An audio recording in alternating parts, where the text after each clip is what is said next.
Sent to the future from the year 2000 by a glitch due to the Millennium Bug, I'm adapting to thrive in the peculiar conditions of the 2020s.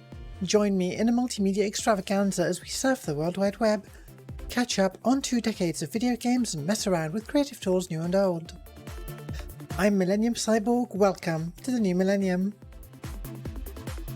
Alright, I have been busy.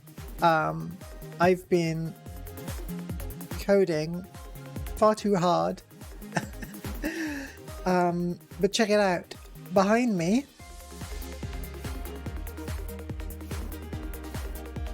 actually, interestingly, okay, instrument.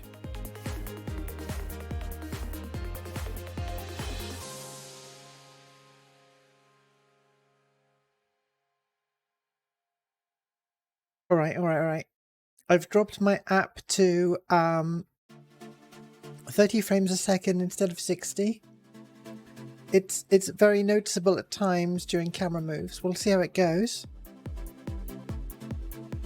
See, that's quite noticeable to me, the difference now between 30 and 60.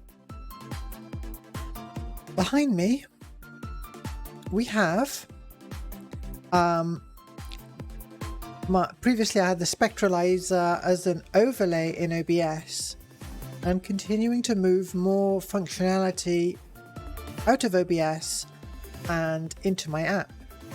So it's just out in the world, often in the far distance, so that even when I switch to a different camera, it's still behind everything and doesn't look like it's a weird scale as I'm changing camera views.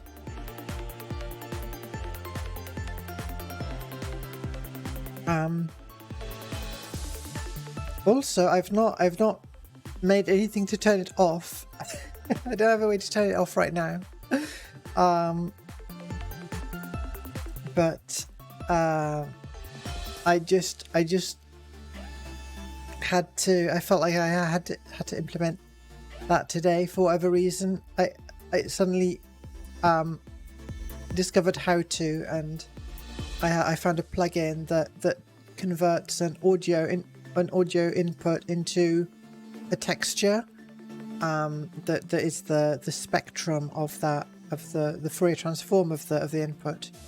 And so based on that, I created a shader.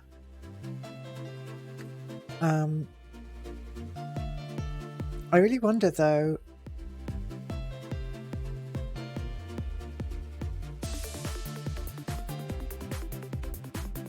when I finish adding as much as possible from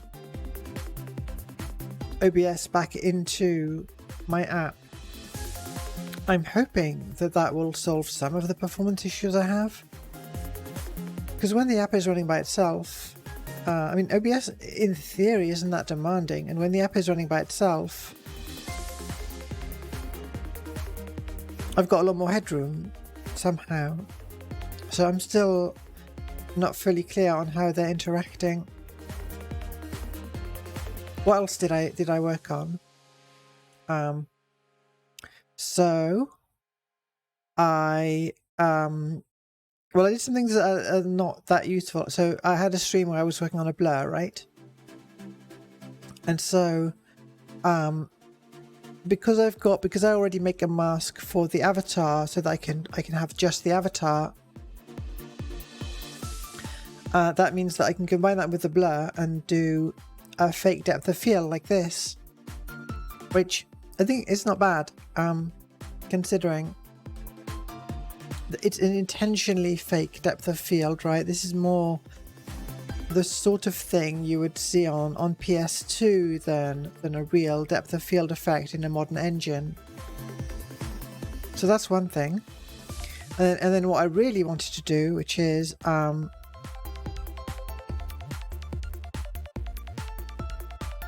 bringing back the screen space lighting that I had previously got going in OBS for quite a while. That now works in my app as well. It looks a bit weird if I've got all the studio around, but if it's just my avatar, I think it works pretty well. So I'm going to try it like this, and I'll look afterwards, look at the VOD, see how it appears at various times.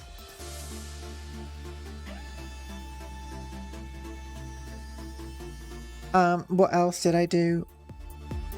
I didn't even think to mention it on, or rather I was too busy with the outro during the collab stream on Cable 2. But I now have, let's go back to the wide view. The sky behind me is now a bit more dynamic, and I can save preset sky settings and switch between them. So I've got this test sky that's intentionally very different from all my others to make sure the interpolation is working.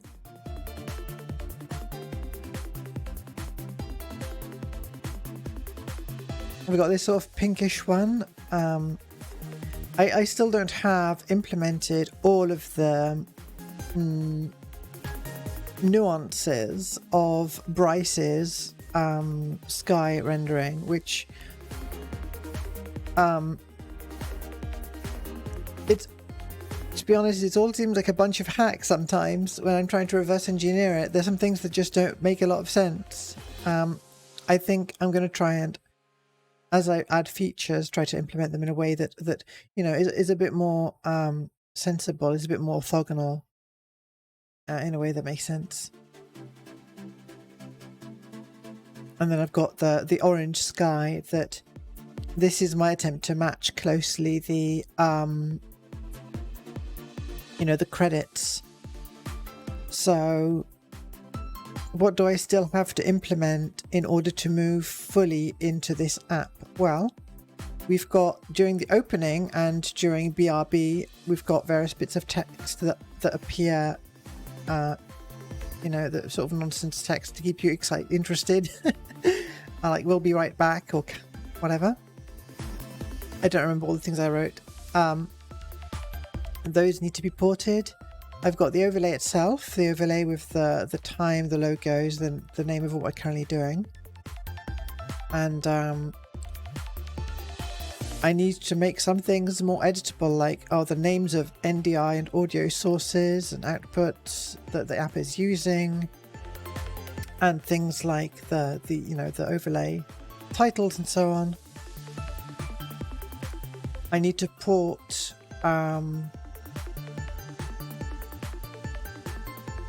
the credits. I'll do a proper, you know, 3D scrolling text credits in world, as opposed to it being browser source. And that'll be mostly it, but we will have to do the all of the Twitch integration. That's going to be potentially the toughest thing. Depending on how nice the API is that other people have wrapped for us, but I do want to get there in the end. And I think the browser sources are probably one of the most expensive things I've got going in OBS right now, because they do involve a full browser, and not just a simple compositing operation. So that's what I imagine I'll be doing in future in the app. Also, I spent a lot of time on this promo that I'm quite happy with this. Took me over 3 hours to put this together, but I'm quite proud of the result. So we're going to have another stream on Cable 2 this Friday with Neff, who I've collabed a couple of times with before, but this time I'll be hosting, and we're going to play a couple of Goosebumps games. I thought I'm familiar with Escape from Horrorland. I had seen a little of Attack of the Mutant, but For some reason, I thought it was just an adventure game. Turns out it's a first-person shooter and some kind of adventure game. That'll be an interesting one. I was originally going to organize this much earlier in time for the anniversary of Goosebumps, but I was too busy blowing up my computer, so so it's going to be this Friday. That should be fun.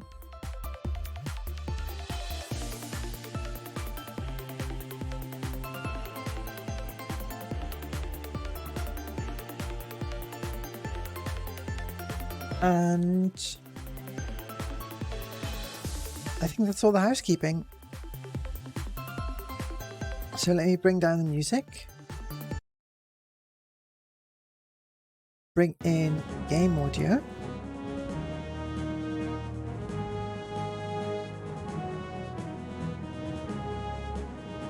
Oh, I had to do something else for the screen space lighting. It'll be more obvious if I switch to a different camera.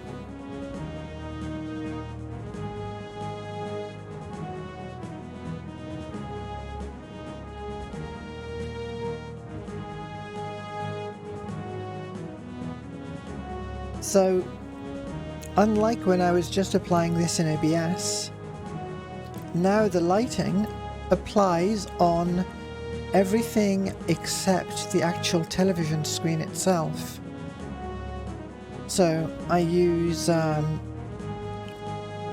when I do the render, I write a number of stencil bits, and one of them tells me if the primary ray hit the avatar first, and one tells me if it hit something like the TV screen or my projection screen. And in those cases, I don't apply that particular effect. So I think that's that works pretty well, actually. Oh, there was one more thing I wanted to mention, one more bit of nonsense, but I find this quite amusing. So if we go here, so I've had this ability to toggle to show just the avatar, but I tweaked how it works a little. So I don't just test it as a post-process pass, but I test it when I'm sending out the primary ray from the camera. And what that means is, now you can see my legs, even though here they're hidden by the desk, you can see my legs. So you'd think maybe, oh well, she turned off everything in this scene except the avatar, but no. Because if you look in in the reflections in my legs, for instance, you can see the rest of the scene is all there. You can see reflections of the sky. You can see the desk is there. So what I've got the ability to do is to control what is visible to primary rays and what is visible to reflections separately, which is potentially lets me do a lot of fun things with the compositing and so on.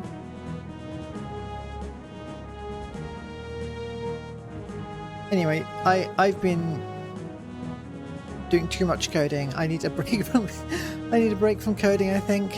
So it's just that you know, once I got started, a lot of things became tantalizingly possible, and I also fixed up some of the rendering code, tidied it up, refactored, and so on. And yeah, I've just been coding for days when I should have been doing other things.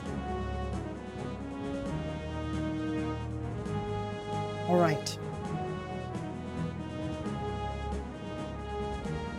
So I'll leave the lighting on. If anyone thinks it doesn't look great, or if it doesn't look quite the same as it used to, we'll see.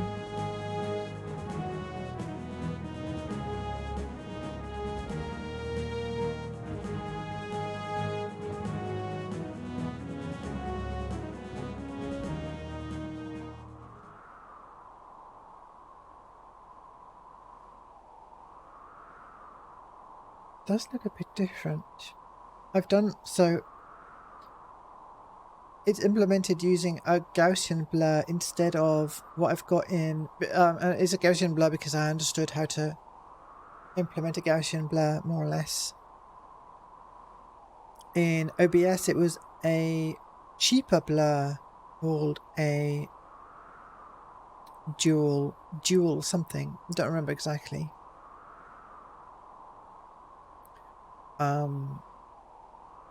Additionally, in order to make it a bit cheaper, I'm rendering into a downscale texture, and I can see the difference. But I wonder how much of a real effect it has.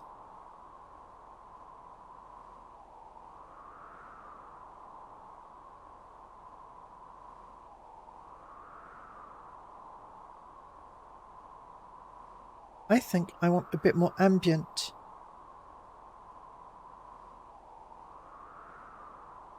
So like if the darkest is something like that.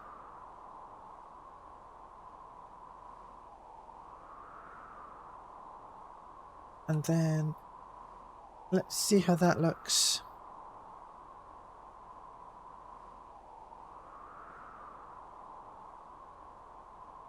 Maybe I just need less of the game lighting.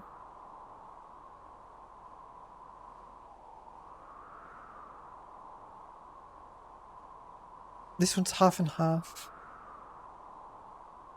Okay, that's not bad. That's not bad.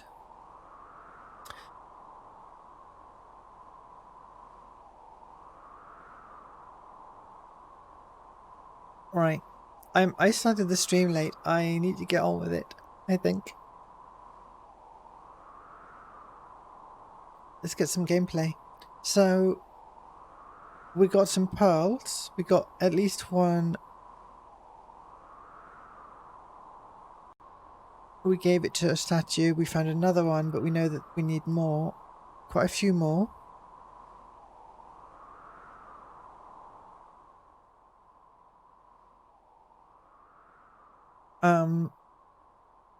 We need to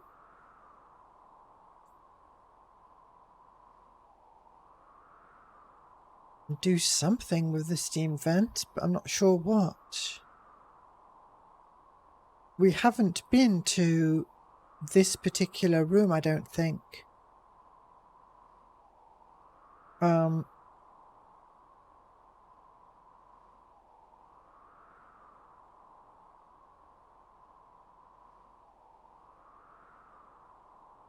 I think, was it Haseo who was theorizing that we needed one room to connect to one of the flaming rooms to connect to each of the places above? Some of these don't have doors. So if I'm able to go through one of the intersections, I'm able to switch the door. I can get into the steam vents from each of these buildings and from the outside path. That one's the first one we saw that required the catch pole to enter.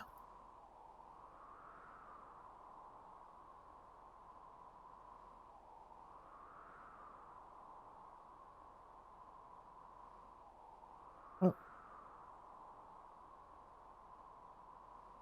Why? Okay.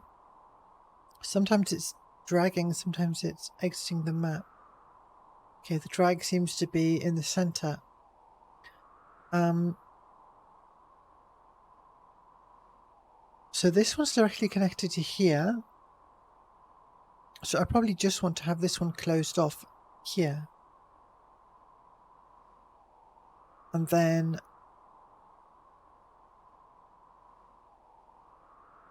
well, this one's presumably fine in this state. That can't be all there is to the puzzle.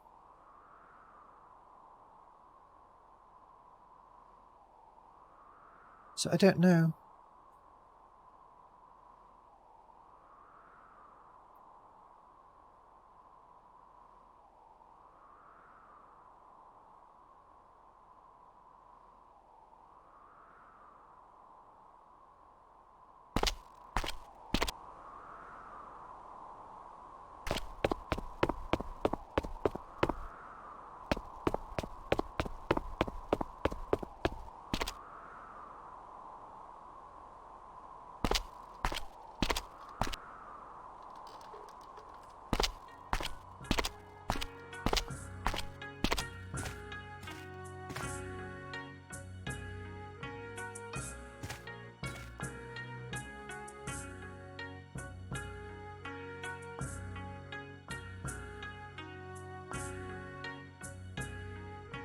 Also, I have to assume that the puzzle requires that catch pole. Whatever the solution is,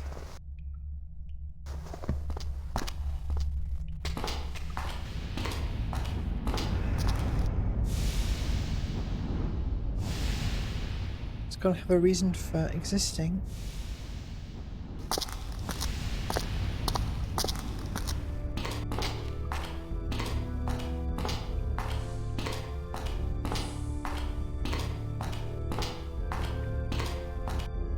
Alright. I suppose one other possibility is that we need to redirect all of the heat to that room. Is that why there's flames there? But let's try reaching that room first.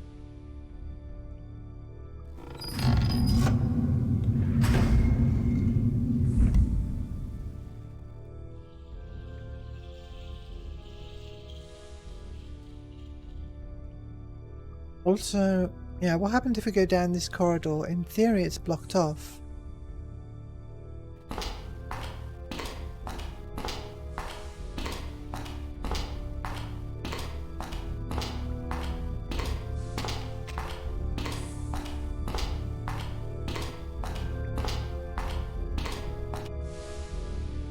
Yeah.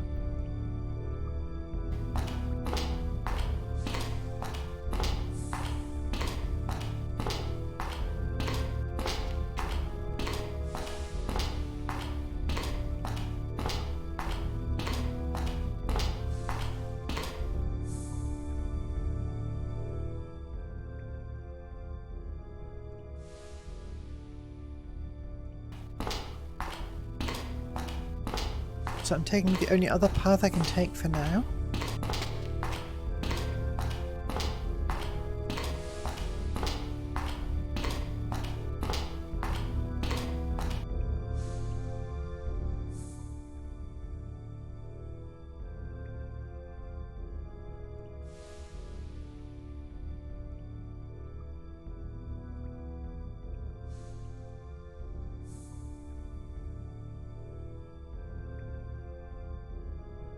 So right now the heat does not reach this temple.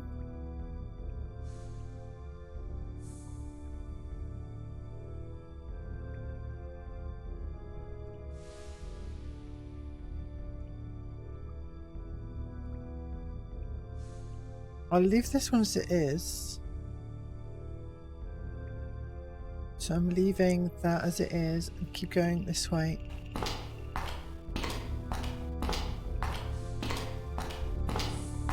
I think no matter what we're trying to achieve, that's probably right. And then straight through this one.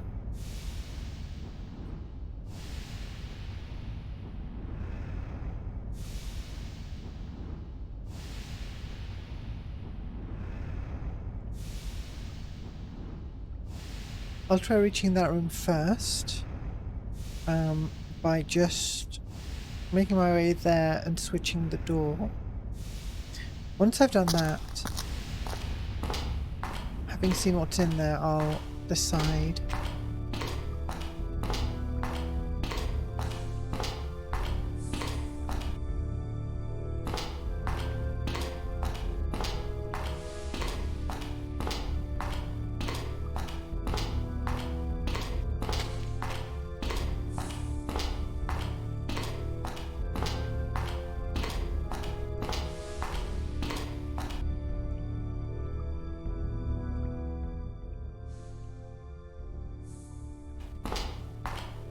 One more, and then we switch and take the passage that we just opened.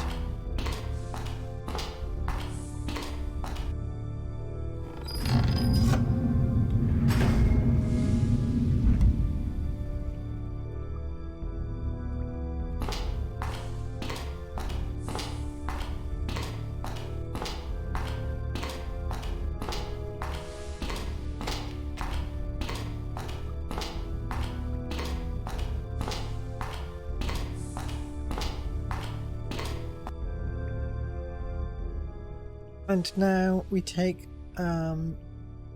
Well, the left.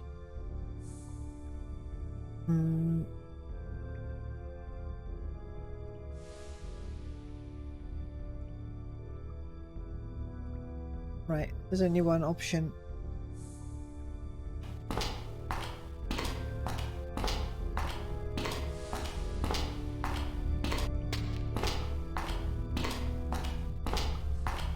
Alright, this is new.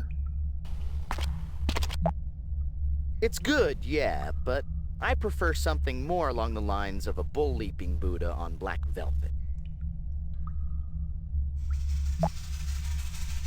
From the tools and instruments, I'd say someone is using this room to create yak butter sculptures. Or the monks have started a lucrative leg waxing business.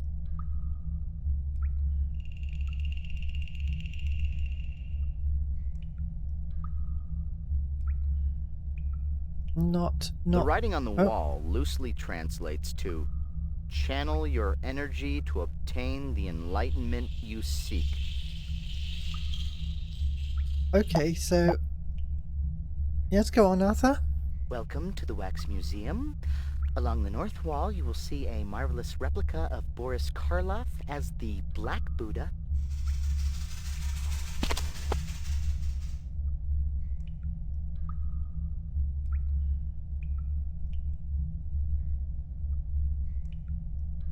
What is this? We have a butter boiler.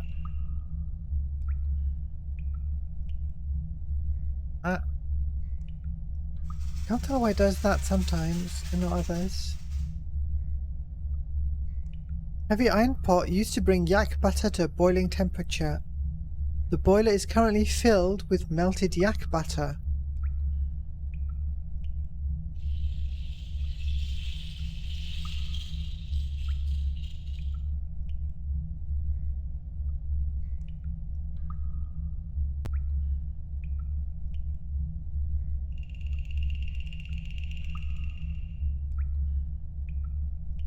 Okay, I don't remember any puzzle we've seen that would require butter.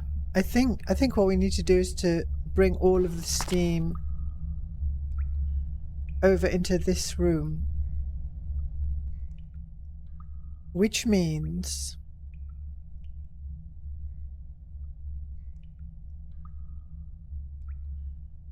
well, can we even close this one?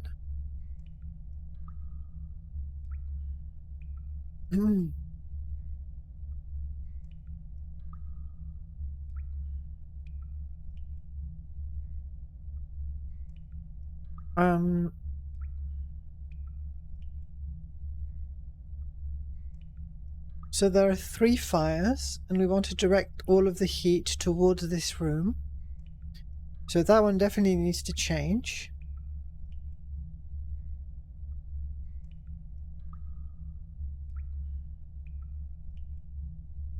This fire, in theory,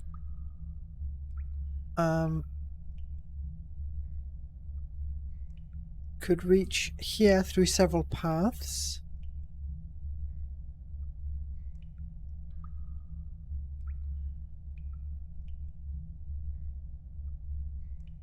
This one confuses me because there's no door there. So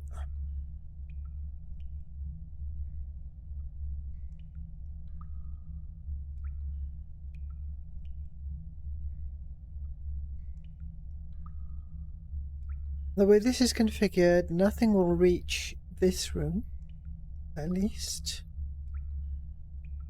We switch that one as well. Then maybe this one needs to be open.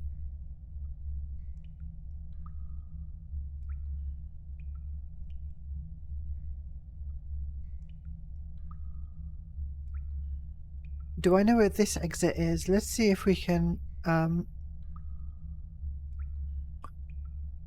get to this exit and then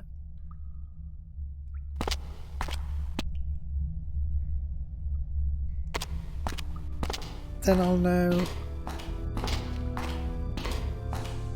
how to reach it from the other side.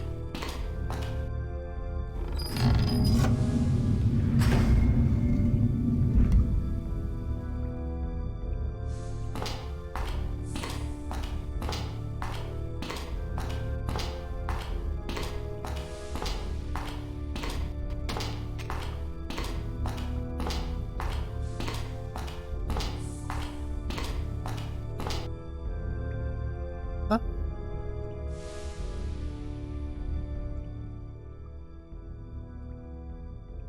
I see. I didn't know that the gate was in that position because I hadn't been there yet. So there is a gate there.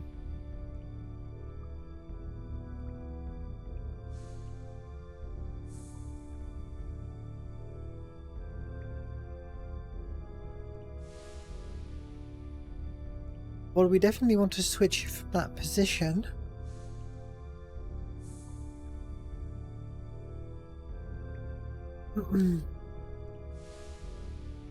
um...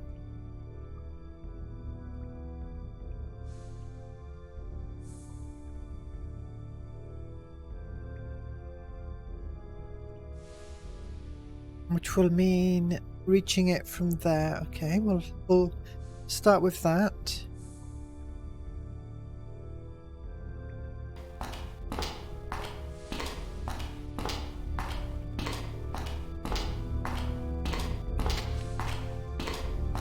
I've still got the non-blue sky. You know, maybe I can keep this this sky for the vents, and then a bluer sky when we're out of them. So I need to switch this one.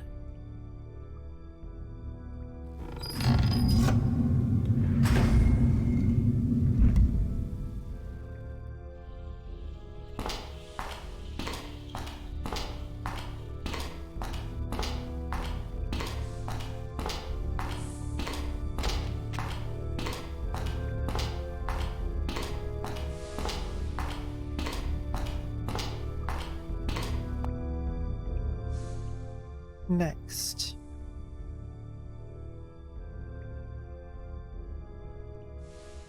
I don't think I need to switch this one.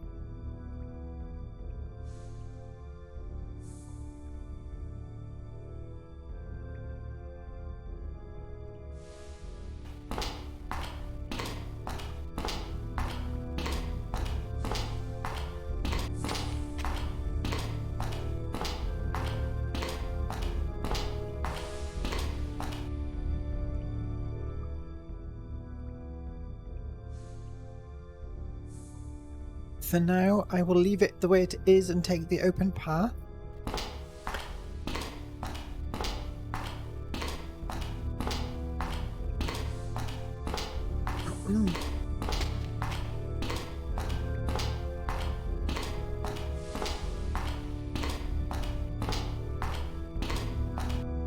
This is...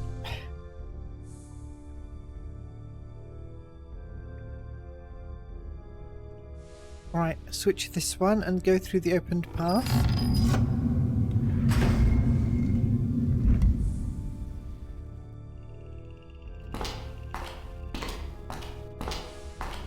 This is gonna be 15 minutes at least of nothing but these tunnels.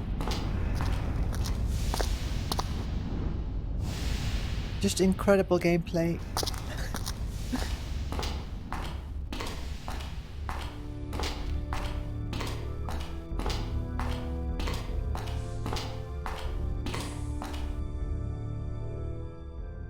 Right. Let's check this exit.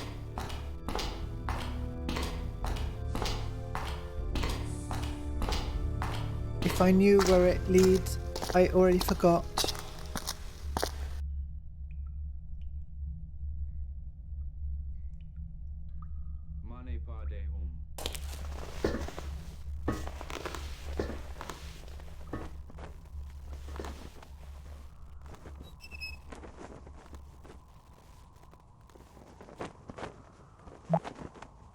Interesting. With all this steam, it's no wonder the Khan has such smooth skin.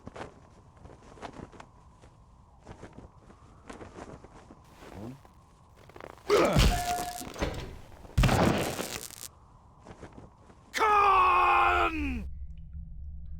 There it is. Great. Okay, maybe we can... I guess...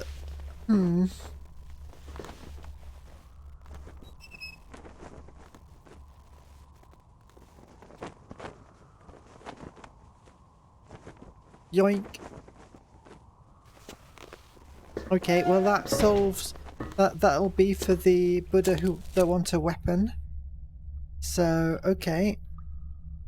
Interesting, but that doesn't provide us a new entry point because we can't get through that tent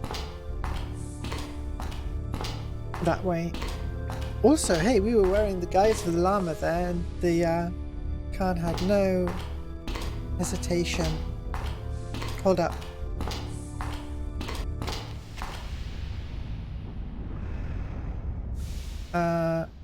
Yeah, I just walked through a node without intending to, so I think I need to go back and switch that one.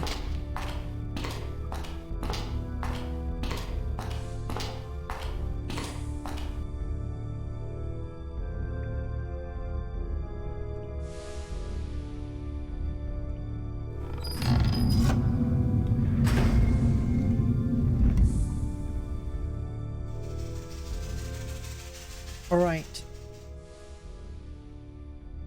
So I think that one is in its final position.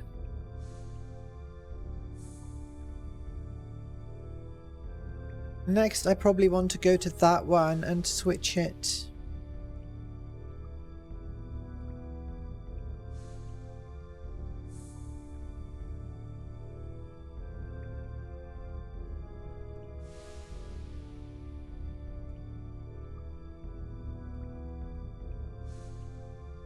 So the fire will go that way,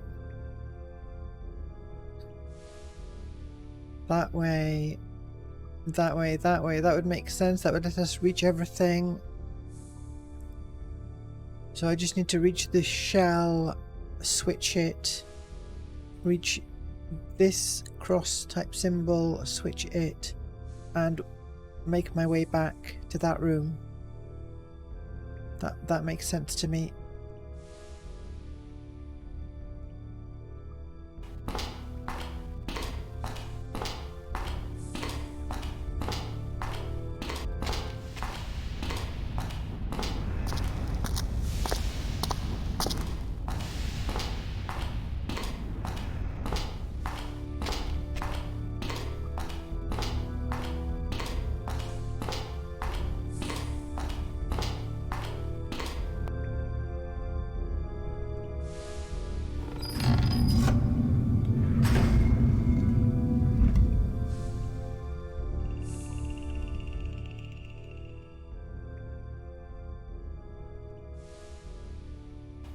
This way next.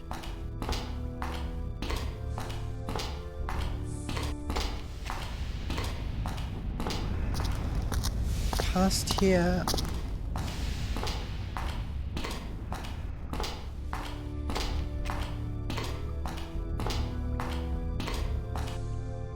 I can press escape to skip these. Oh.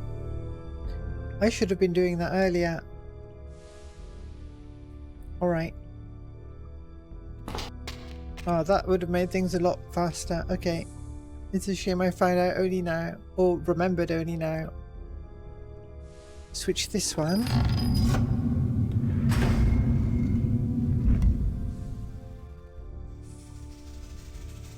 Is this the right solution though? No. What did I miss? No, because when I switch that one is correct. That one is correct. That one is correct. So it's only these 5 that might need to be in different positions. If we switch that one and that one I think we're fine. We make a continuous path all the way there.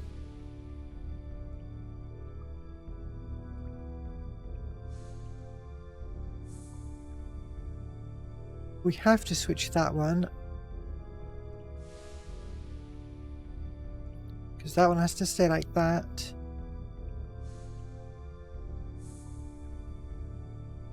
And if that one's switched, then like the fire has to either come through here or through here. Suppose it came through here. Then that would have to be switched over. That would have to be switched over. That would block that one. So that doesn't work. So this one needs to be switched for sure. And that one does.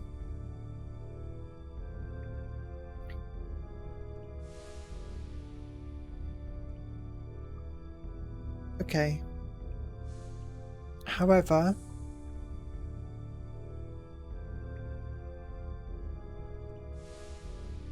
we need to actually reach them.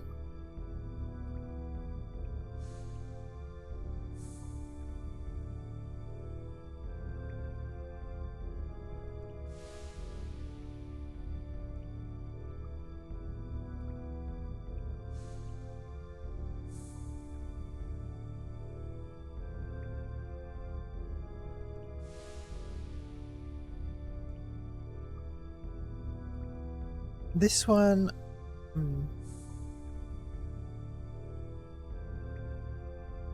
So from here...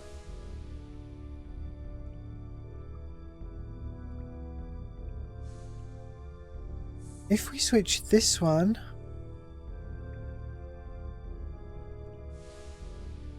Then we can't reach that one. If we switch that one, we can't reach this one.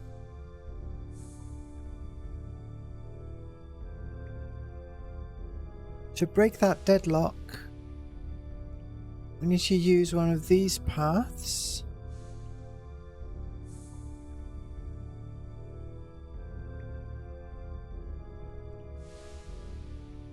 For example, we loop around to here, switch that one. No, we go here, switch it over, keep going that way, switch it over.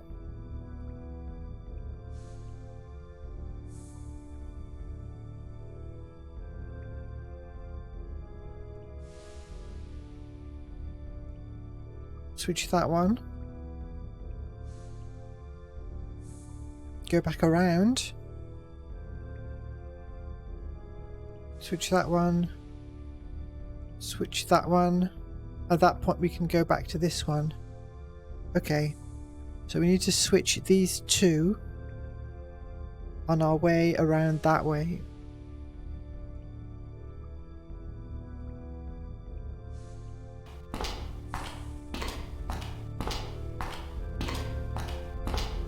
This is almost too much for my poor brain, especially on stream and without pen and paper to work with. We switch this one.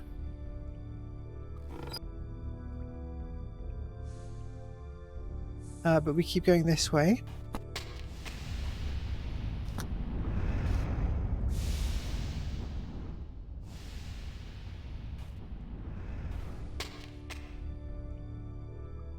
We don't switch this one yet.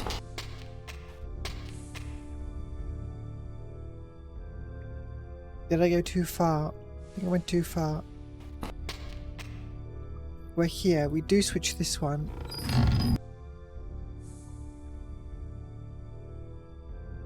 Now we keep going back to the room.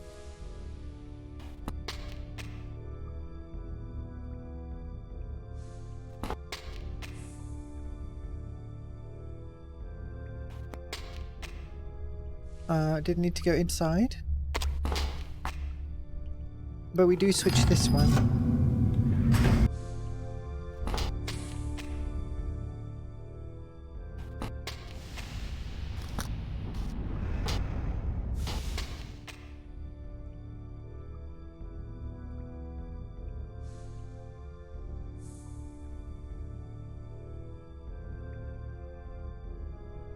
My calculations were incorrect.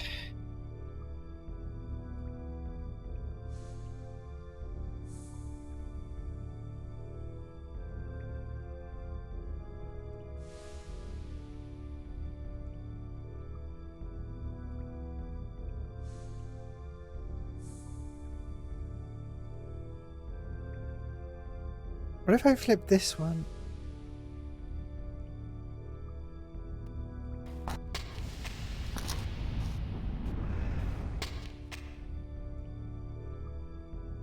That one I don't want to open.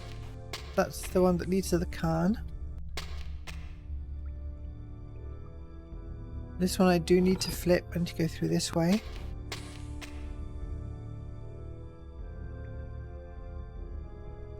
I'm going to try flipping this one.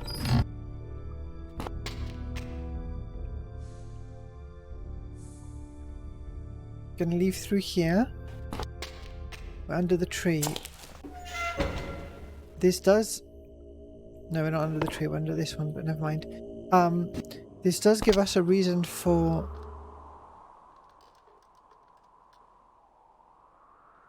Well, no, it doesn't. Never mind.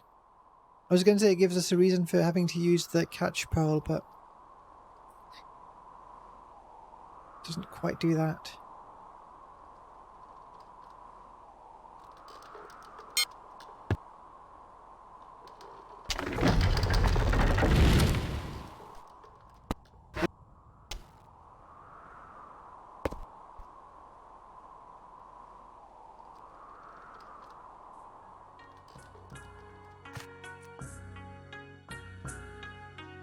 I guess it saves a bit of time compared to going through the actual greenhouse. Alright. Take the right branch.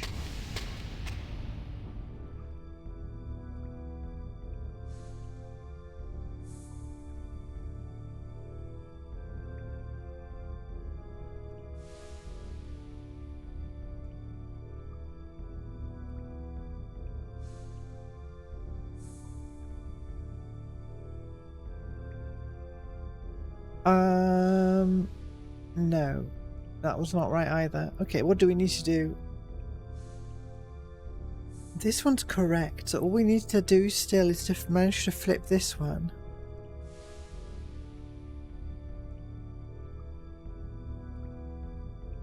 And I think not let the heat escape. Well, hang on.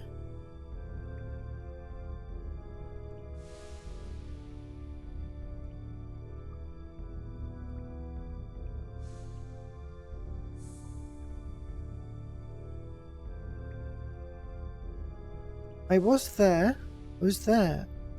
So I just needed to go back around that way. Oh, and then when I get back here I need to flip it again. I think that's right. I just don't know.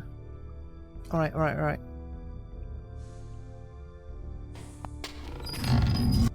Did not want to do that.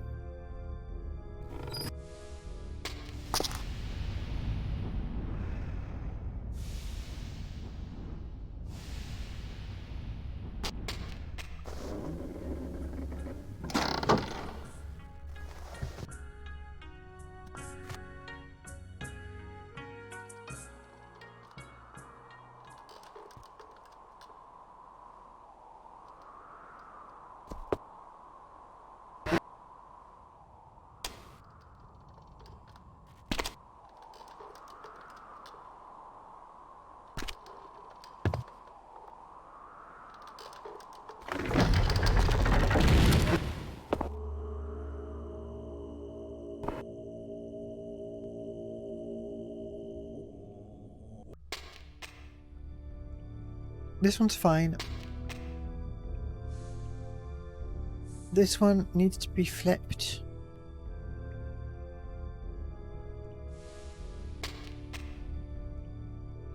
This one's fine.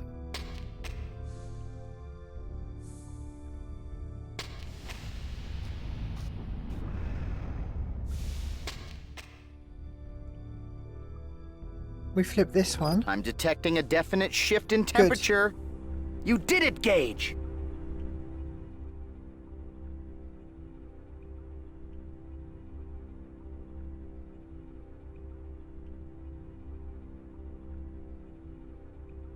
Wait.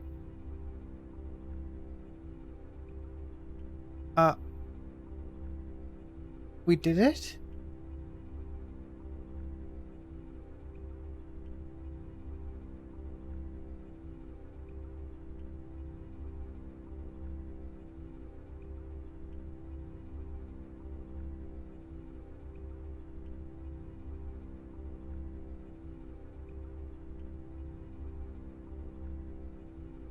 There's no way for the heat of this fire to reach the others. Right now.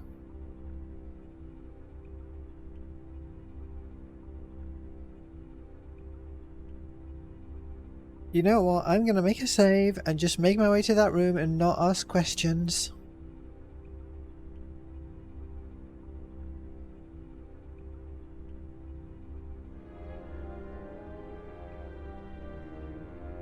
We definitely figured out that puzzle 100% correctly.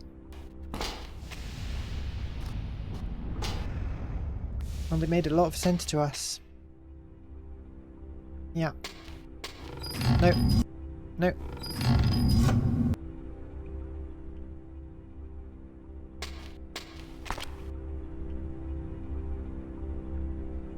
Alright, we melted that Buddha with the heat and received a pearl.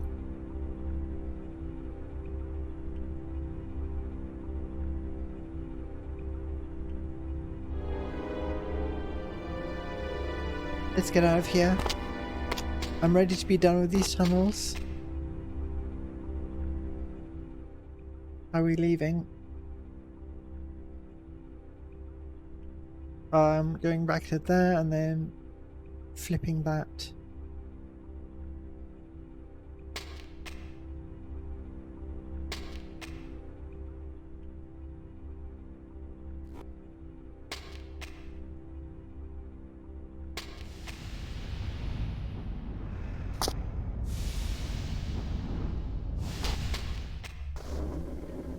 I'm going to try the yak butter at the animal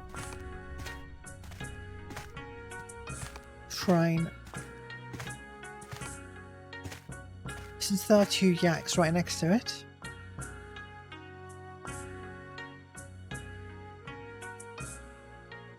The Shrine of the Animal Realm. To enlighten the savage. Enlighten the savage. Maybe it wants a book instead. Or similar. What am I doing? I'm looking for the one that was right next to Khan.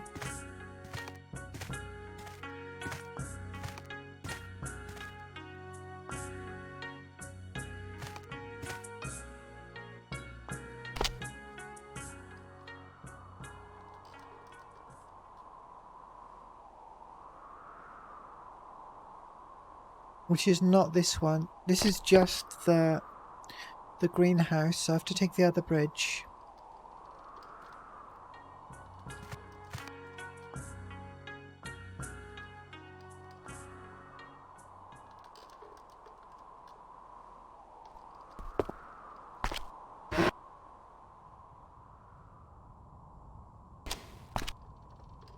We're back in the blue sky. I can switch the sky setting.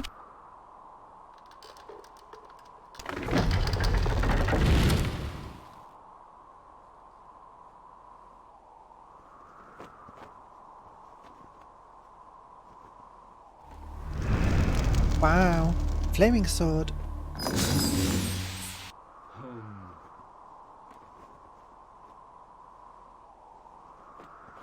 We've got 3 extra pearls, but I wonder, does this map actually show us? I'm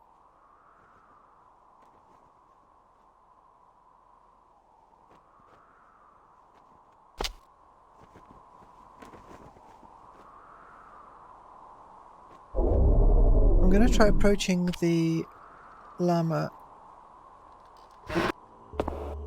as... Oh, hi, hold on. What's this The one? Shrine of the Human Realm. To humbly contain our pride.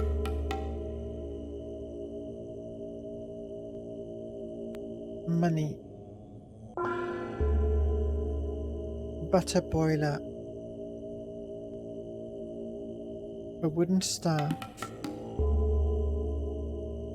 Nope, no idea. How many of these are there?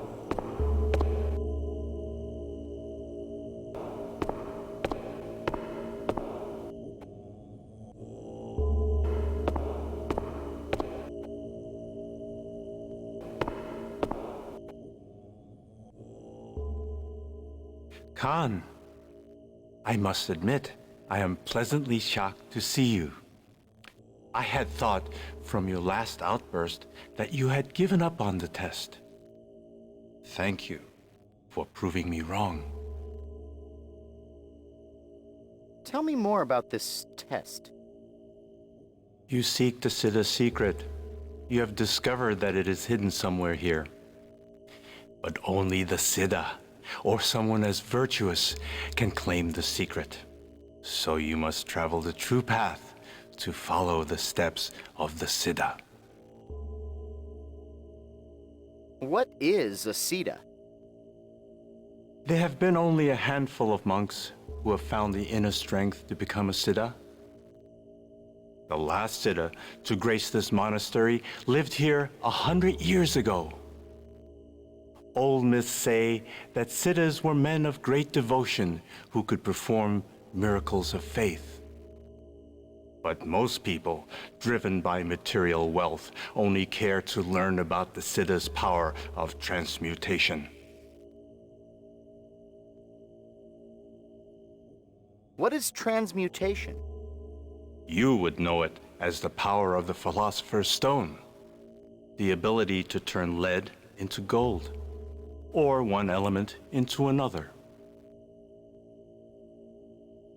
Where's the secret hidden? Myths of the last Siddha say that his powers of faith twisted his humility. His pride prevented him from reaching nirvana upon his death, sending him back on the wheel of life.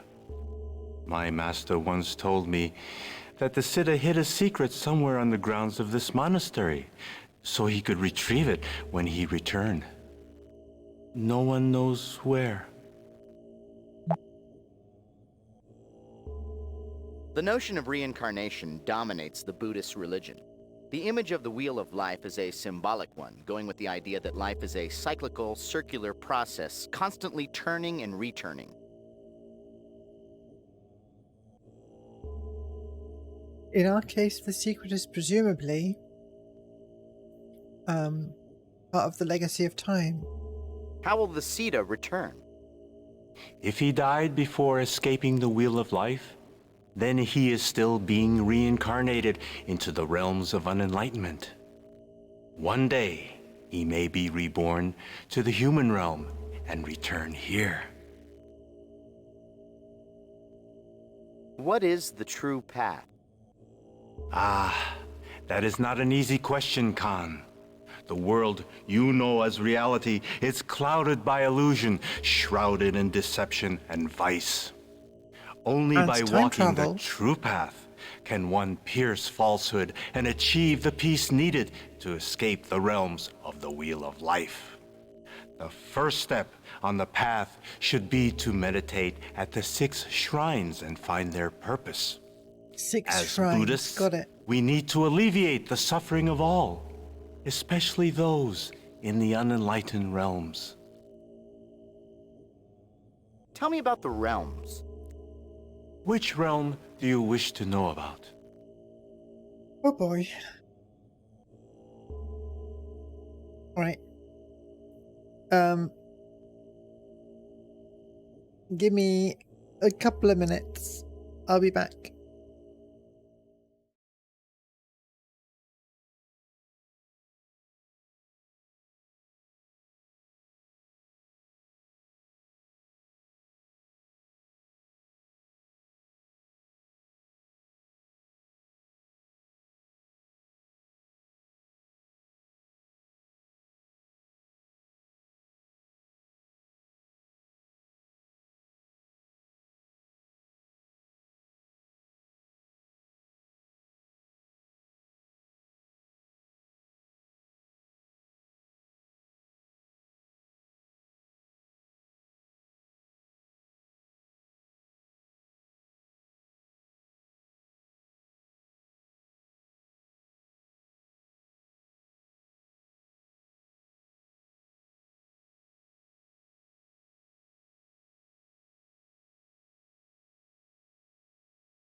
Alright, we're back. I feel like I should have seen all of this before I started traipsing around. Tell me about the gods' realm. The gods are decadent beings. Their vice is selfishness. Blinded by opulence, they ignore the suffering of others until they are consumed by conceit.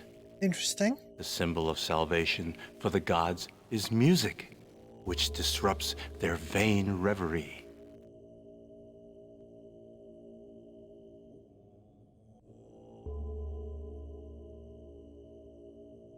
Assuming this is accurate to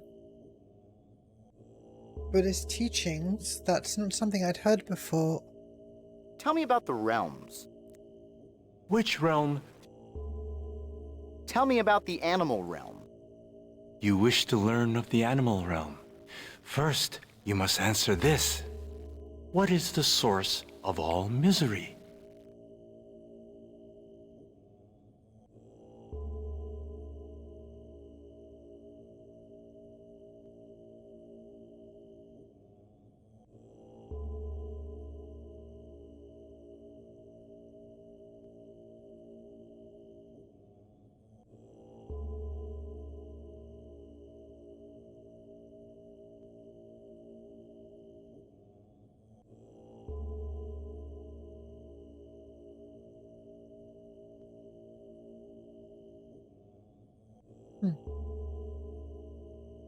Sorry. Just double checking that my stream settings right. Source of all misery. The answer is ignorance. Congratulations! You are closer to completing the path. The animal realm is a kingdom of ignorance. Although swift and savage, the animals lack intellect to uplift themselves, the ability to learn. Here is the salvation symbol for this realm. Ah, The well. Book of Knowledge. I won't say no. Thank you. Tell me about the human realm. Yes, our world.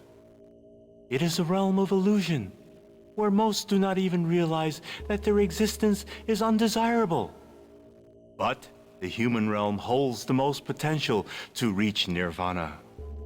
To do so, one must achieve humility. The symbol for salvation is the alms bowl of the pauper, the humblest of objects to control pride. An alms bowl.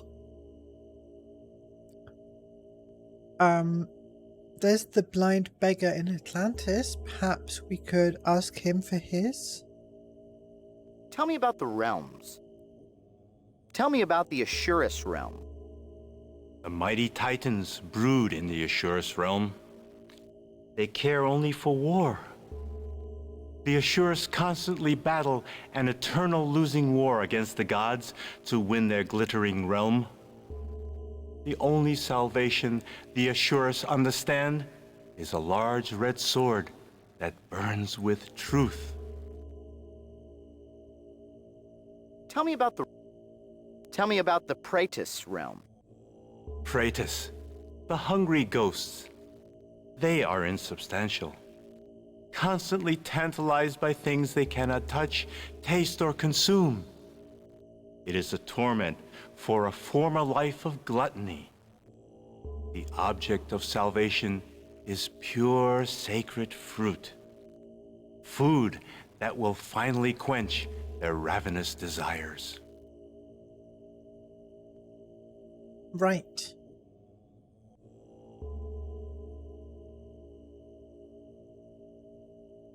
Tell me about the temple. The temple was built long ago by the first Siddha to teach us about the Wheel of Life. A Thangka, a large tapestry hanging in the temple, shows the Buddha appearing in each of the realms, carrying specific objects of salvation that alleviate the suffering of those in the unenlightened realms. Goodbye. Walk with peace, brother.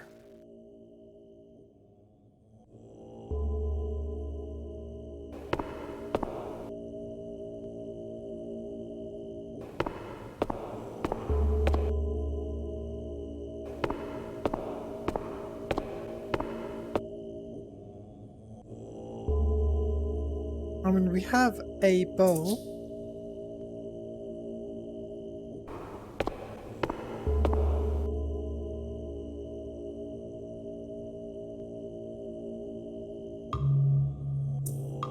No, not the right kind of bowl.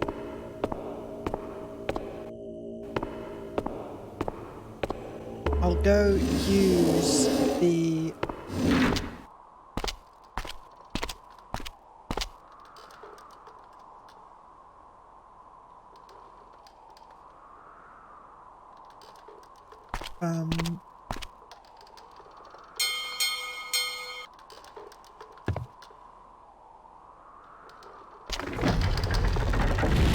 the Book of Knowledge I can use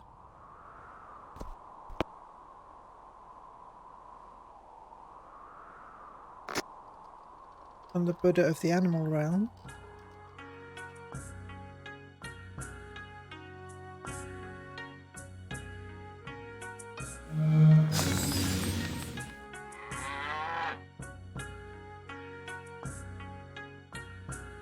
We've now got 4 pearls. Hold on. I don't remember. Did we actually already get the one of the human realm?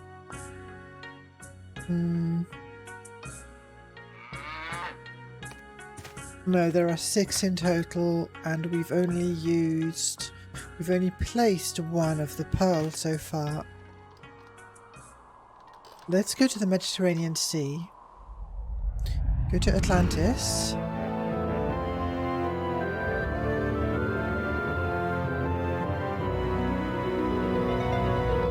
Oh, it's going to bring us back over here. And I want to go all the way back to...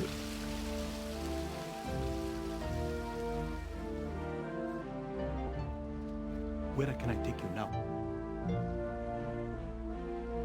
The dock. I feel bad now for skipping, but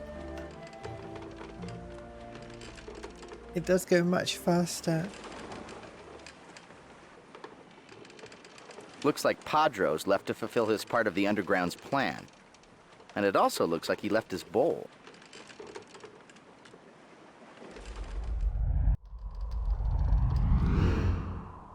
Alright. This is correct, so...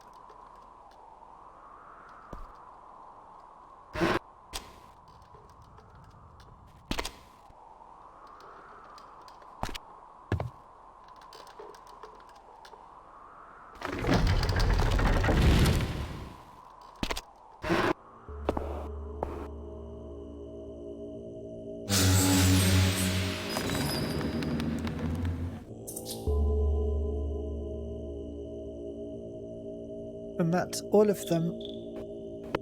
So we are in fact about to finish this time period, I imagine. Do a little save.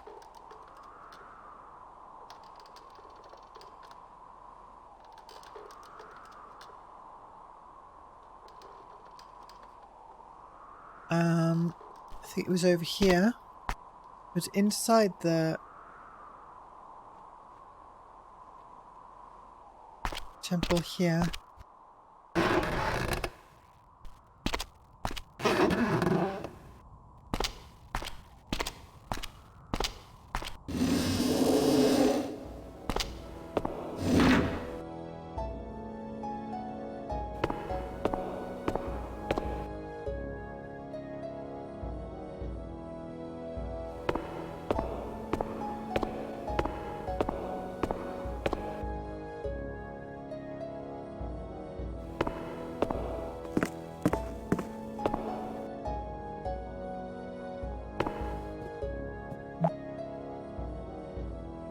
Gage, that depiction of the 6 segments we saw on the wall is duplicated on the floor of this temple. It must have great meaning to the monks of this monastery.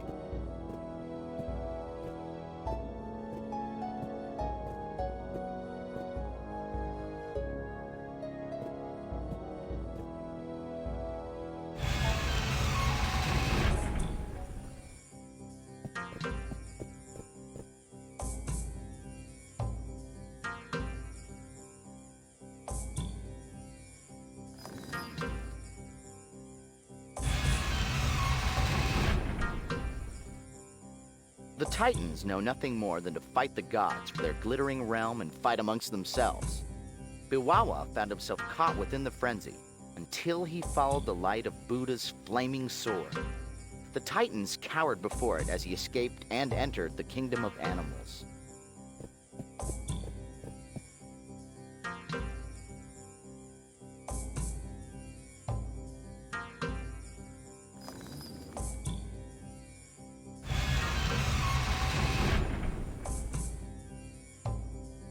In his new form, he hunted with animal cunning, forgetting all of Buddha's teachings.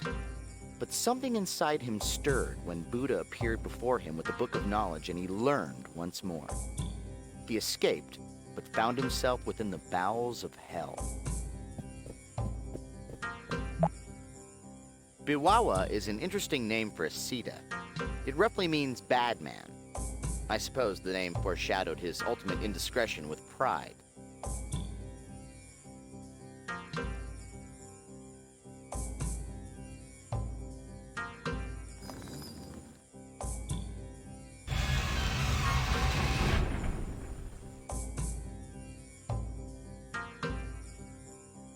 Biwawa heard the howls of the damned echoing the very hatred they were punished for. Terrible flame licked all around him by day. By night he shivered in the hells of cold. Then the Buddha showed him the purifying fire that cleansed his sin, sending him traveling again to the realm of Praetus.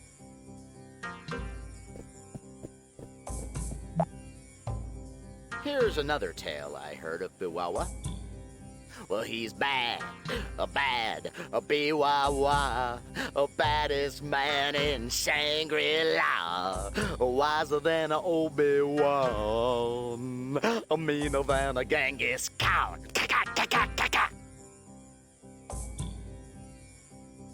I kind of wish Arthur wouldn't do that.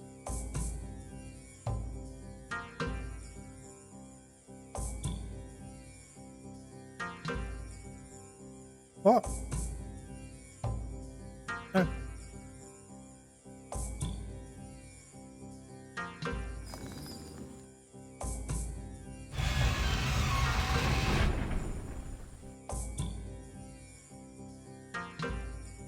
Then he found himself among the Praetus, tortured creatures tantalized by all things material.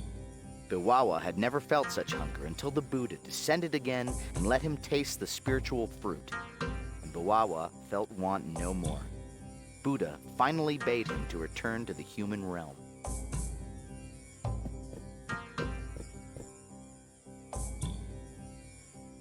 All right, last one.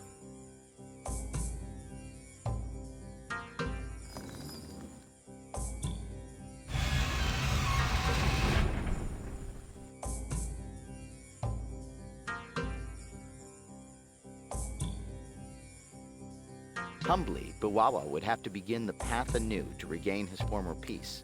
He would need to overcome the vice of pride, the pride that made him think that he was better than others. So his atonement would only end by helping another. Then the Siddha could be again.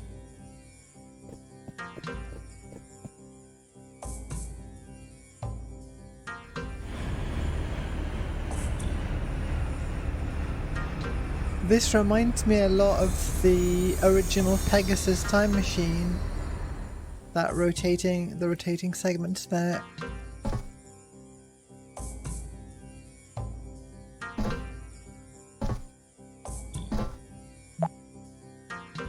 This mural must be displaying the Siddhas, using their power over the elements to move through mountains and transmute matter.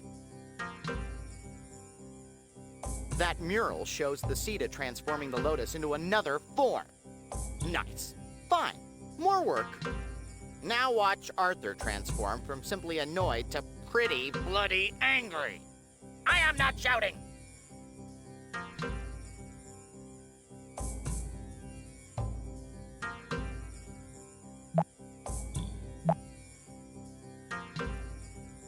Come to think of it, I swear I've seen that man in the mural before.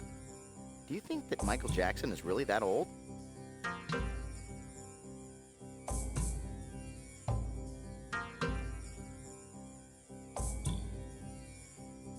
Okay, I'll grab that once I've had a proper look. There are inscriptions that surround the images of this mural. I'll translate as closely as I can. The infinite Buddha came to our monastery long ago with the knowledge of 3 secrets: life, time, and matter. He spoke of the true path, a way to live by his virtues so that we could also share in his perfection. And he taught the siddhas of matter, that everything in the universe was composed of one energy that could be perceived, understood, and controlled. From these writings, it's apparent that the Sosikwi entrusted the power of transmutation with the monks of this monastery. Perhaps the Sosikwi felt that these monks had the focus and the maturity to handle such power. The other 2 symbols represent time and life. The Sosikwi must have trusted the people of Atlantis and El Dorado with those powers for a purpose.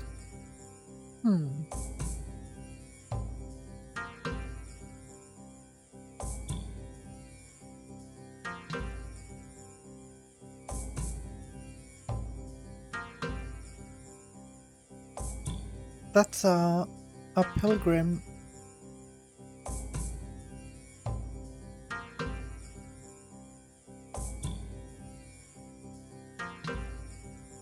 It's a cool environment. Okay. And this is described as a unique lotus-shaped relic of unparalleled craftsmanship, composed of gold, precious jewels, and several unidentifiable materials.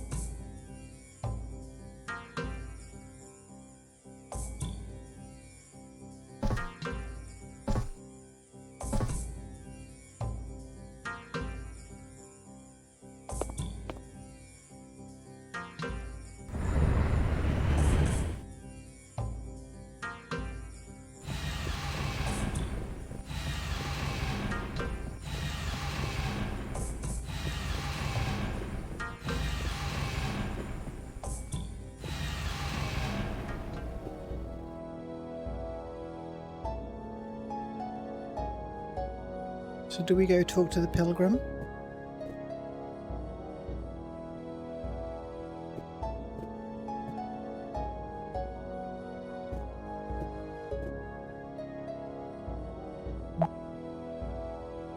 The architecture in this building is beautiful. It appears to be a temple of worship or meditation.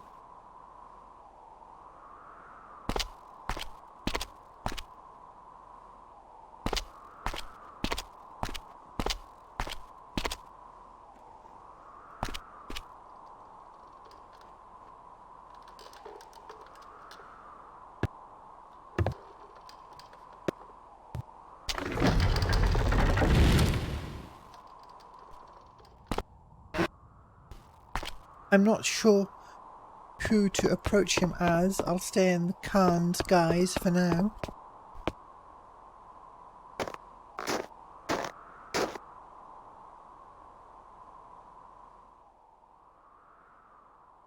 You have nearly completed the true path. Now, for the final step, you must shed all the trappings and illusions that surround you. Literally.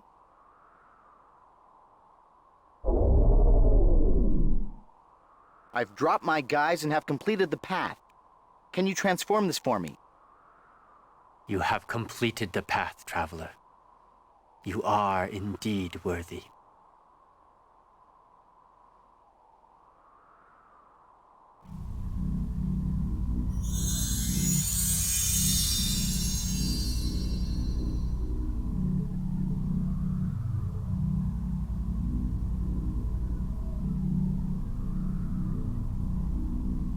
Well,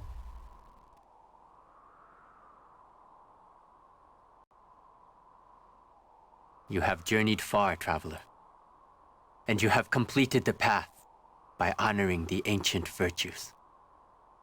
And you have saved my soul by allowing me to help another. I am on a new path now. I am eternally grateful.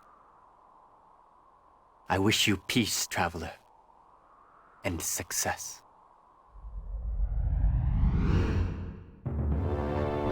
ooh, cutscene. I can feel Sosikwi energy flowing from you. Show me what you have found. This object was sheltered in one of the temples.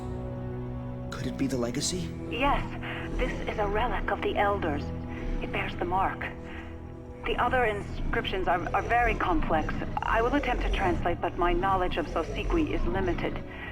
We discovered long ago that several old Earth languages were actually primitive dialects of Sosikwi. This is only a part of the true legacy. The inscriptions speak of 3 vessels piously guarded that hold the powers of the legacy. This is only one, but Gage has given us hope. Did you find objects like this in the other 2 temples? No. I haven't searched them completely yet. I briefed the World Senate on what's been going on. They lifted the suspension and have given us full sanction to search for the legacy. You must understand, Ambassador Yosala. TSA protocol requires that only agents stay in the command room. I understand, Commissioner Baldwin. If you need our assistance, you need but to ask. I will devote all my energies to slowing the advance of the Quotha. Dalton, I want you to pore over every molecule of this thing.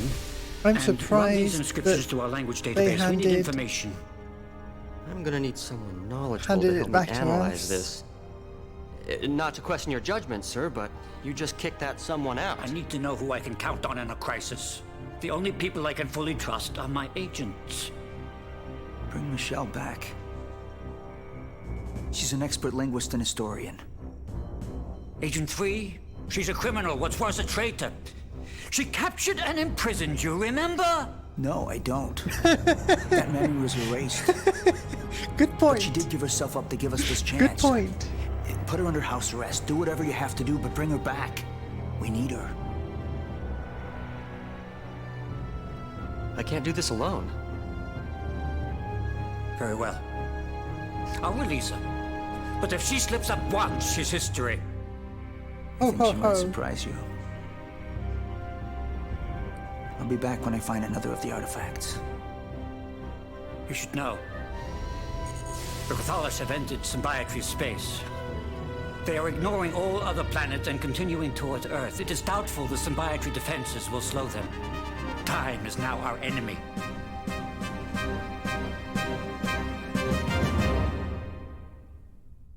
Can you imagine all the terrible history and time puns that they get up to in the TSA? Now I'm sure you're the only employee here. You're like a night watchman named Pops who comes around once in a while with a big ring of keys to make sure all the shiny metal things here still beep and look pretty.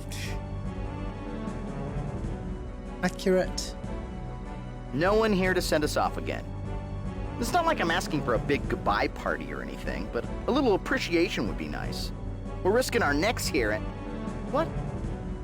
You got a get back soon card from Agent 3? Well, whoop-de-doo, Mr. Popular.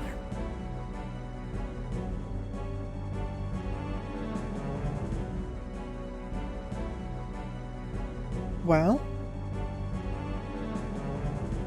I can go a bit longer. We're done with the Himalayan mountains.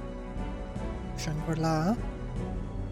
We did quite a lot in the Atlantis. I'm not sure we've made much progress yet in El Dorado.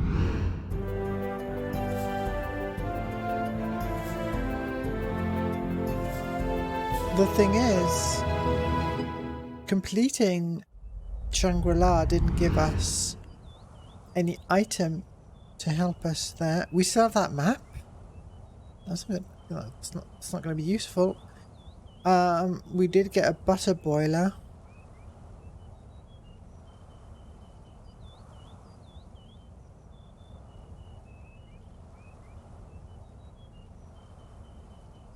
Are we...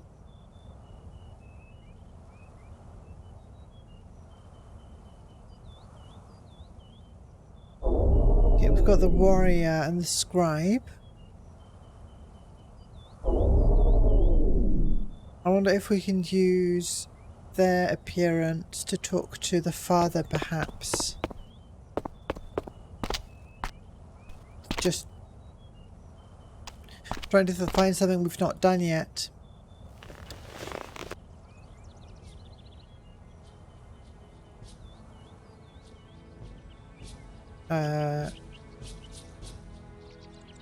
Yeah, I crossed, okay.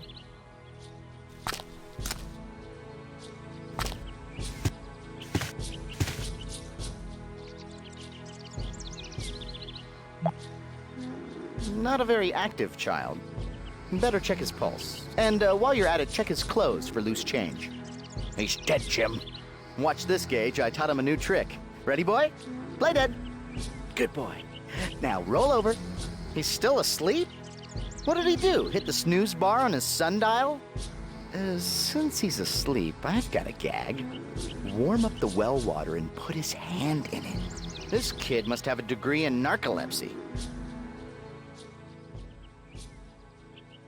I was just about to get to my chores. Oh, good morning, sir. If you're looking for my father, he's over by the llama pins. Tell me about your father. My father is Haku. He harvests all the crops on this mesa. I think he is the busiest man of our village. Goodbye. Bye, sir. I hope I was helpful. Alright, kid. Don't look. Someone else is about to ask you questions.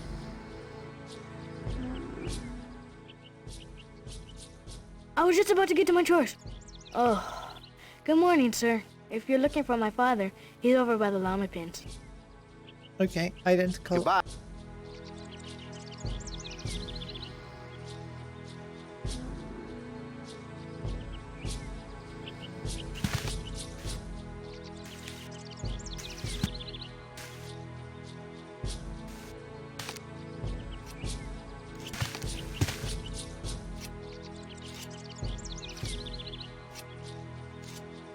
Anything else we can do here now?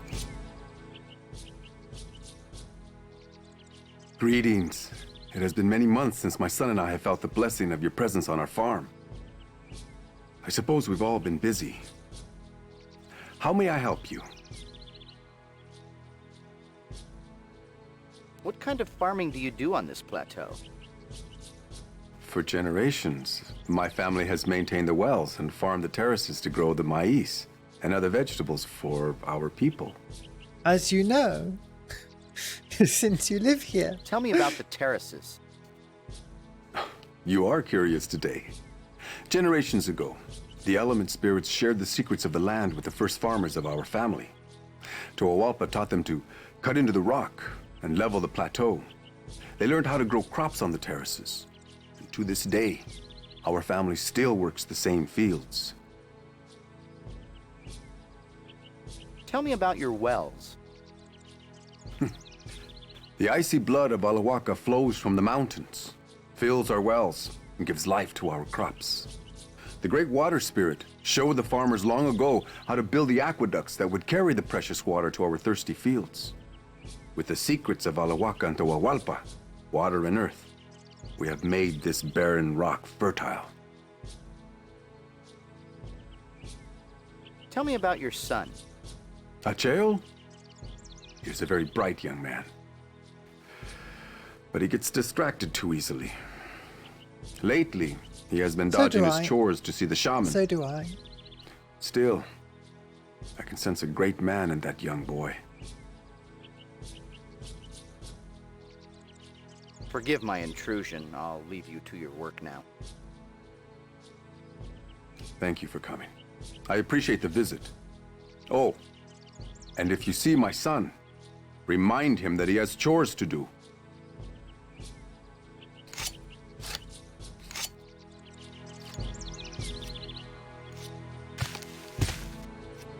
You can't change your chameleon guise directly in front of someone.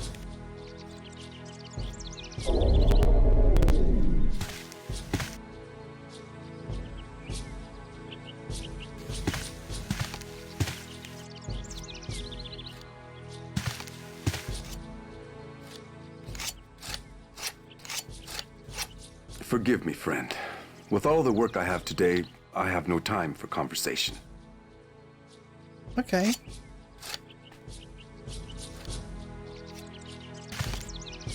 Well, what did we get out of all that?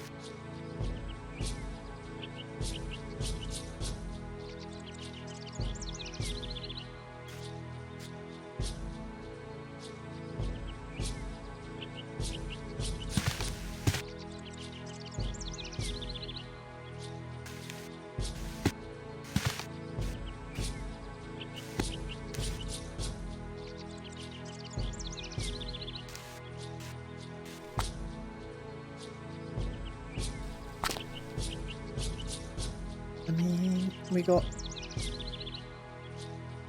butter.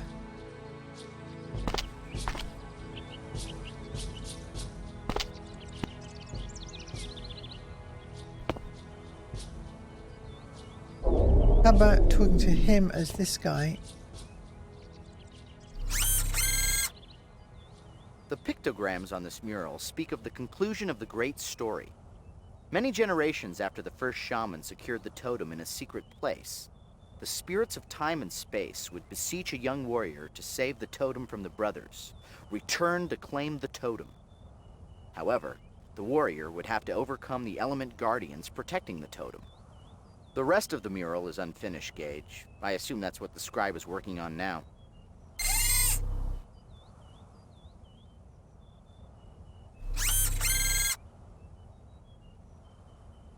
The pictograms surrounding the mural speak of the great story in the first shaman.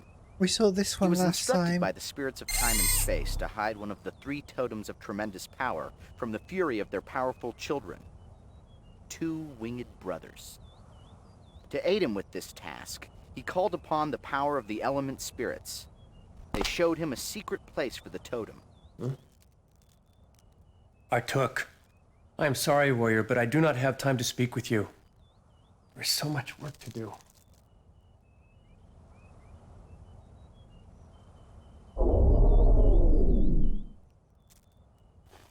I am sorry, Hakul, but I have much work to do. Please find me tomorrow and we can talk then.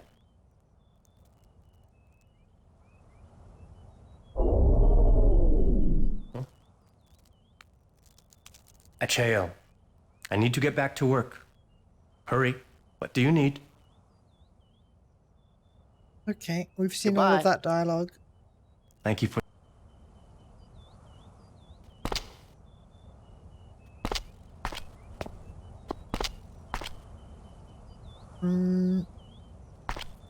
So there was something here.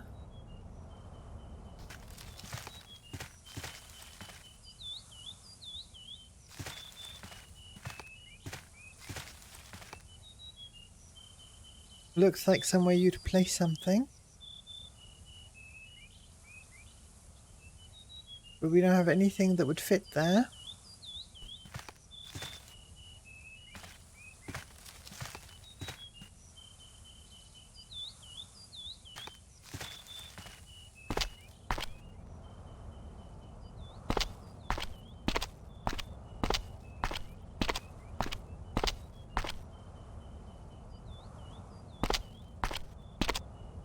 We know this way is off limits right now.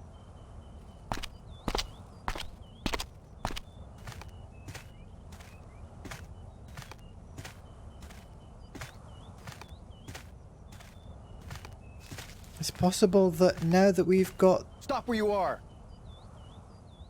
Macheo, you cannot keep distracting me. I have to maintain my watch. Go home, boy. This is a place for men. Well, goodbye, sir. Farewell, Acheo. Remember what I told you.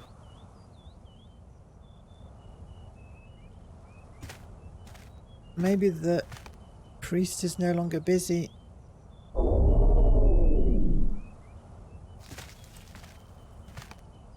Stop where you are! I have been distracted too long from my watch. You must go now!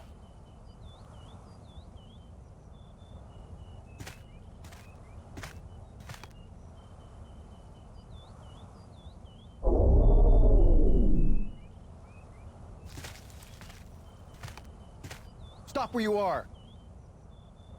Haku, please. I do not have time to speak with you. Go back to your farm and care for your boy.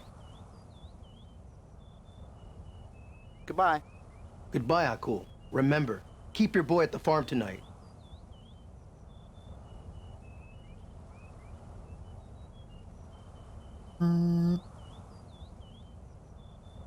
So yeah.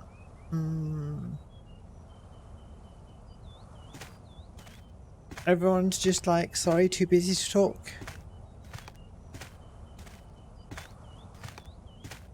No apparent progress to be made. Let me have a quick look at these again.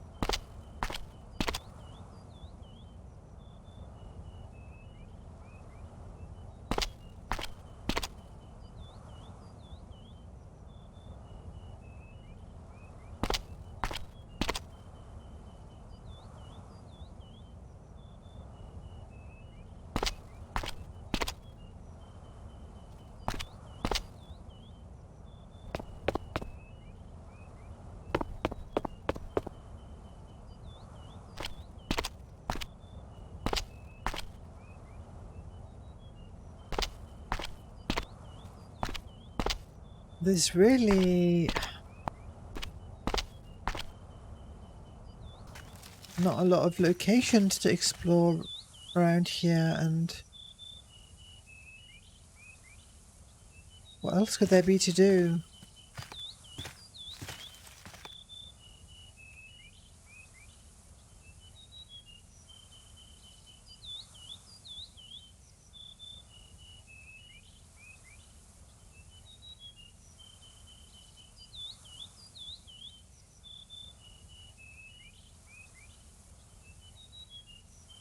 Well, since I have no ideas, I'll have a quick wander around Atlantis.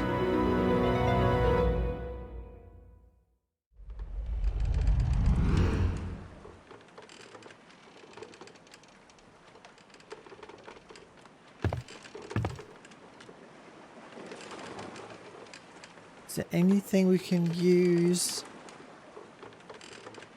A broiler of melted yak butter for.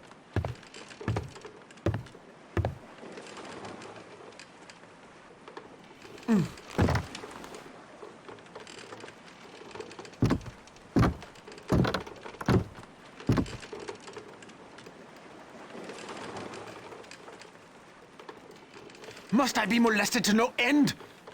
I am not some wild beast chained for your curiosity. If you will not release me, then go! Right.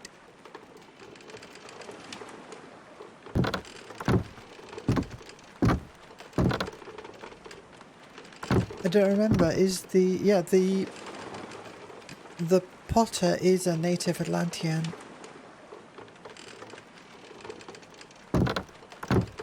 Or Atlantean citizen.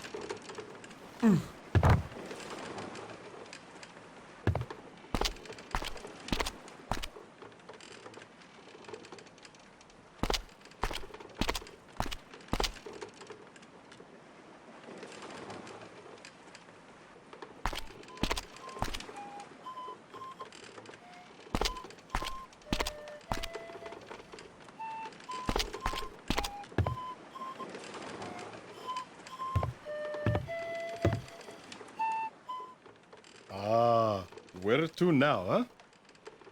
I wish I knew.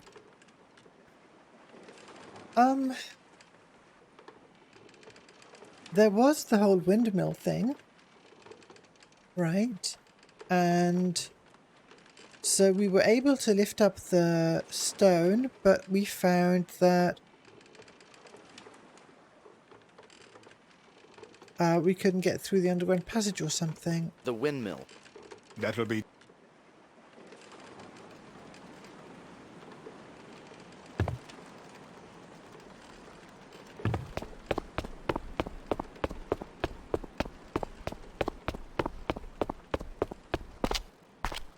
I wonder if there's something else.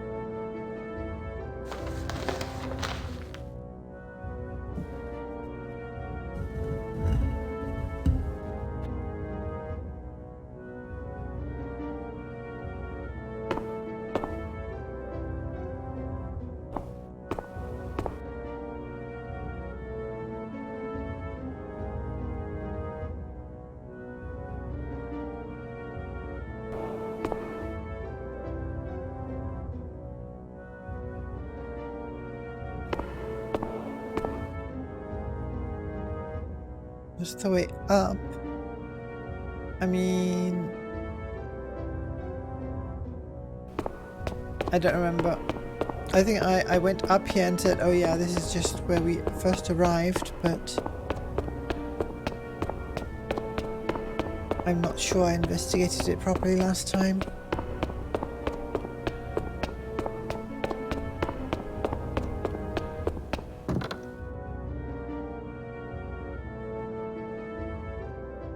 Please, can you come back later?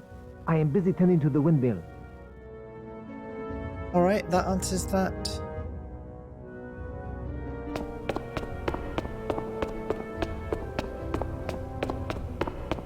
Can we make our way back up the mast and onto the windmill? Probably not. Probably not relevant. The main thing is that he's busy, and so we're able to mess around with things.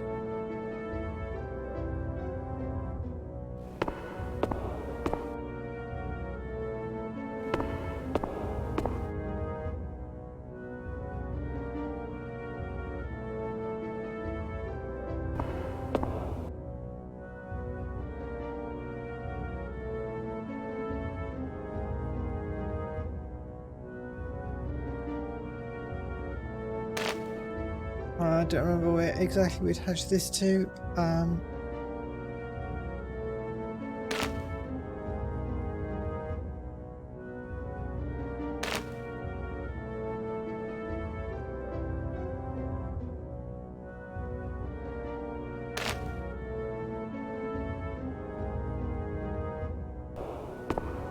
Do we have to lower it first?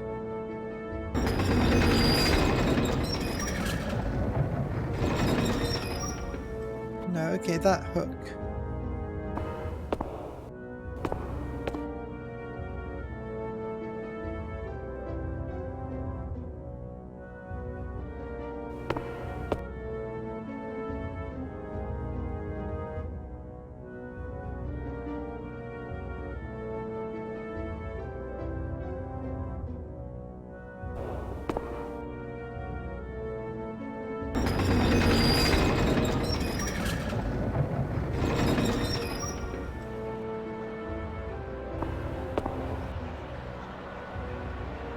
Go on then, give us a hint.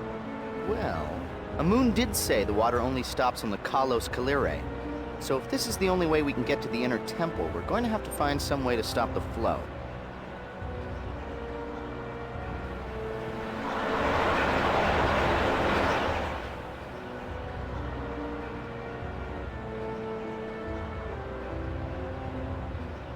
yak butter.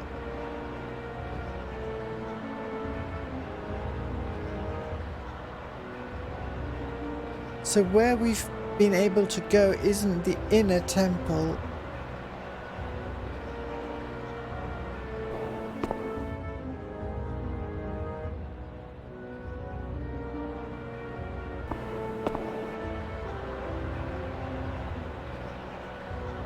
How do I? Okay.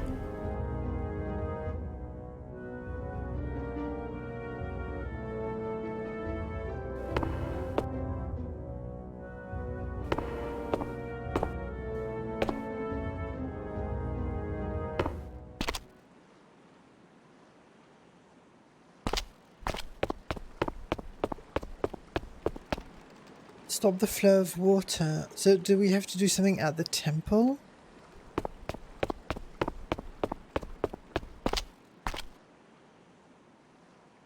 I can't, whatever that outflow pipe is, we can't stop directly above it.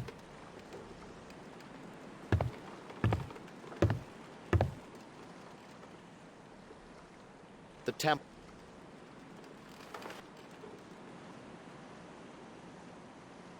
Alright, he brought us all the way back here.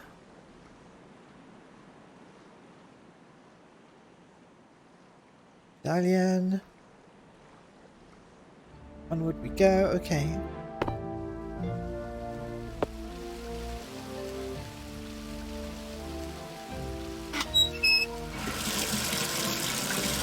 So we can do this. Oh, he had a new...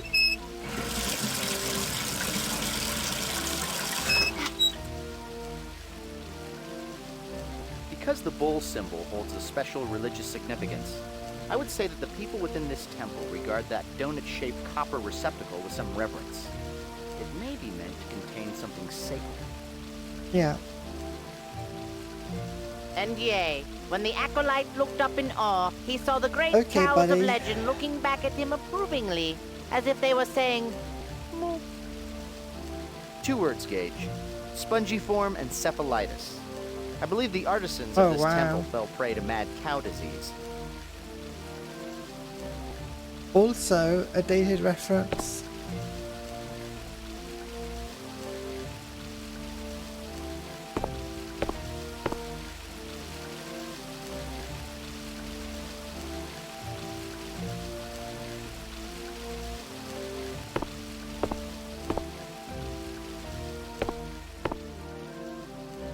We got healing water from here. What else is going on? If that bullhead receptacle is filled with some fluid, then that funky chicken head dangling from it may act as a faucet to fill the basin beneath it. Yeah.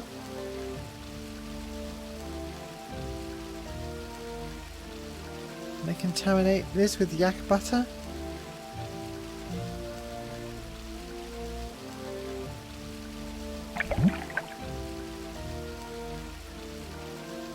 Bowl of healing water again, pitcher of oil. I'll just fill it with, yeah. Got a knife, medallion.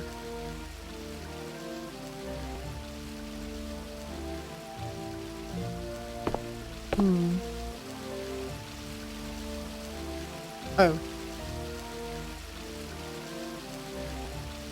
That's it, right?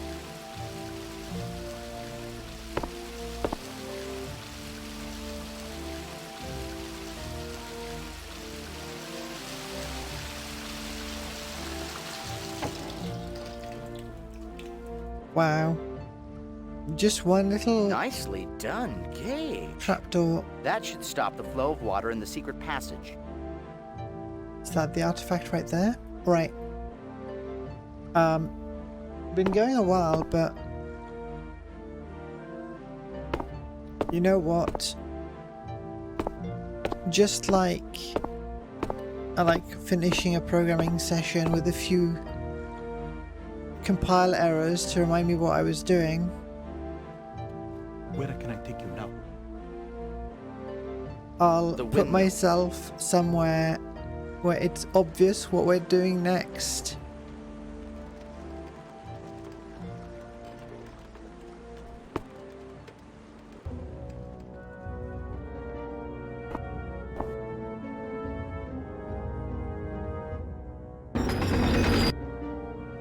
No, I need to do the rope again.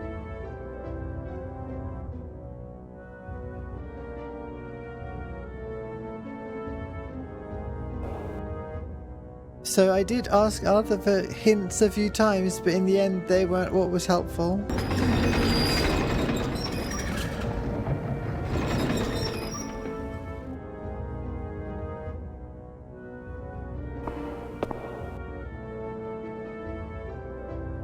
Nice work, Gage. Now that we've dammed that river, we can get into the secret passage. After you. And that's where we will stop. Down the hatch. Alright. Alright. Good. Let me get my background music back in. Mute the game.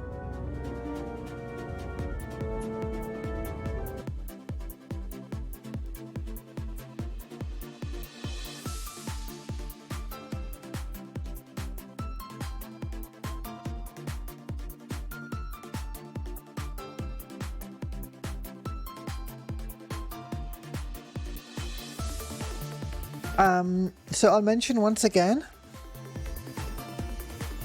the upcoming collab on the Cable 2 channel. That should be fun.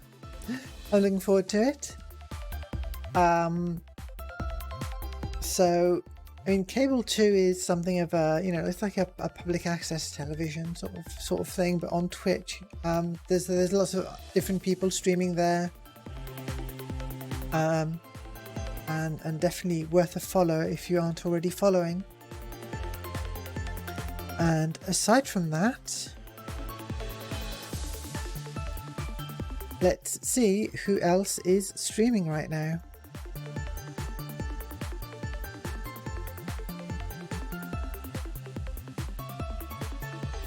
Well, you know what? I'll skip the raid since it's quiet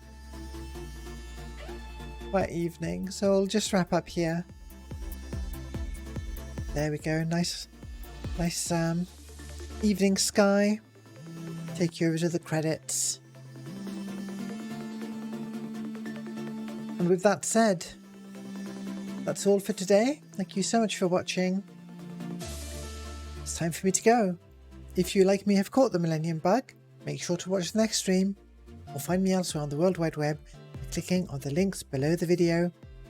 I've been Millennium Cyborg, keep that future vibe, and I'll see you in the world of tomorrow.